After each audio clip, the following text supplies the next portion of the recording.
Clockmaker's shadow in the fall of 2022. I moved into a creaky old house in the countryside of Yorkshire, England.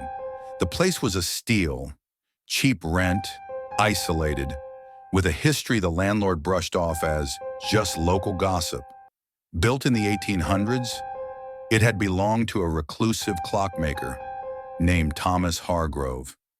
He'd died under mysterious circumstances. People said he'd gone mad, obsessed with crafting a clock that could trap time. I didn't believe it at first. I just needed a quiet place to work remotely. The house was full of his old clocks, grandfather clocks, wall clocks, even a broken pocket watch on the mantle, all of them frozen at exactly 3:13. The first week was fine, just the usual settling in creaks and groans. But on the 8th night, I woke up to a ticking sound. Not the random tick of an old clock. This was steady, rhythmic, like a heartbeat. I checked the room. None of the clocks were moving, but the sound grew louder. Coming from the hallway, I grabbed my phone for light and followed it. At the end of the hall stood a grandfather clock. I swear it wasn't there before. Its face was cracked, the hands stuck at 3:13, and the ticking was deafening. Then the air turned icy, and I saw a shadow move inside the glass. A tall figure with hollow eyes, hunched over tools, carving something into the wood. I stumbled back, my heart racing, and the shadow turned toward me. It wasn't a reflection. Its eyes glowed, a sickly yellow, and its mouth opened in a silent scream. The clock's hands jerked forward, and the room spun. I blacked out. When I came to, the clock was gone, and the hallway was silent. My phone showed 3:13 a.m. I told myself it was a dream, but the next night, it happened again. This time, the shadow spoke. Its voice was raspy, like rusted gears grinding. "You can't leave." I bolted downstairs and grabbed my keys and drove to a friend's place. The next day, we returned to pack. That's when we found the pocket watch on the mantle, ticking, even though it was broken. And the hallway, it smelled of old wood and oil. Later, I researched Thomas Hargrove. In 1890, he locked himself in that house, claimed his latest invention would preserve his soul. Neighbors heard screaming, then silence. When they broke in, he was dead, slumped over his workbench, with a clock beside him, stopped at 3:13. The coroner called it a heart attack, but locals, they swore his spirit never left, trapping anyone who stayed too long. I moved out that week, but ever since, every night, at exactly 3:13, my new place fills with that same ticking, and I feel those yellow eyes watching. It was late October 2021, and I'd just taken a job as a night caretaker at an old cemetery just outside Savannah, Georgia. The place was ancient, tombstones dating back to the 1700s, crumbling mausoleums, and gnarled oaks draped with Spanish moss. The pay was decent, and I needed the work after losing my last gig, so I didn't mind the eerie vibe. At first, my shift ran from 10 p.m. to 6 a.m., and my job was simple: patrol the grounds, check for vandals, and make sure the gates stayed locked. The cemetery had a history. People said it was haunted by Civil War soldiers and restless souls buried in unmarked graves. I laughed it off. I'm not the superstitious type. The first few nights were quiet.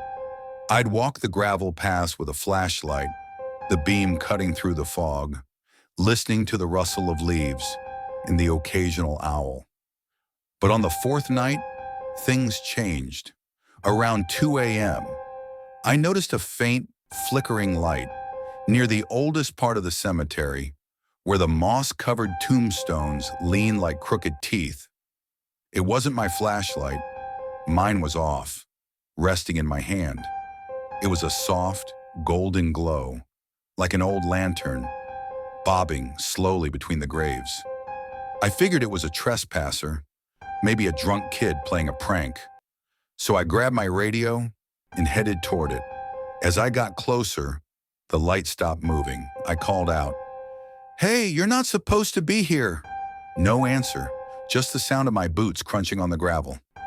Then I saw him, a man, standing between two tombstones, holding a rusty lantern that cast a warm, eerie glow.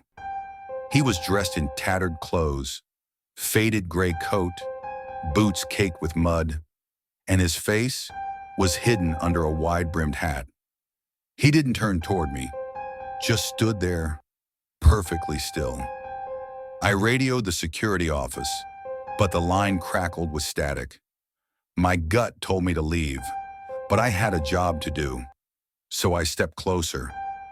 That's when the air turned cold, ice cold, like stepping into a freezer. The lantern's light dimmed, and I heard a low, raspy whisper. "They're waking." I froze. The man tilted his head slightly, and I caught a glimpse of his face, or what was left of it. His skin was gray, sunken, with hollow eyes that seemed to stare through me. My flashlight flickered and died. Panic set in. I turned to run, but the gravel path was gone, replaced by a sea of fog and shadowy figures rising from the ground, their hands clawing at the air. I stumbled, my heart pounding, and tripped over a root. When I looked up, the man with the lantern was gone, and the figures were fading back into the earth. I scrambled back to the gate, my radio finally crackling to life. The next morning, I told my boss I quit. He didn't ask why, just nodded, like he'd heard it before. Later, I dug into the cemetery's history at the local library. Turns out, in 1864, a caretaker named Elias Marrow vanished during a storm. They found his lantern by an unmarked grave, but no trace of him. Locals swore he'd returned to warn others when the spirit stirred.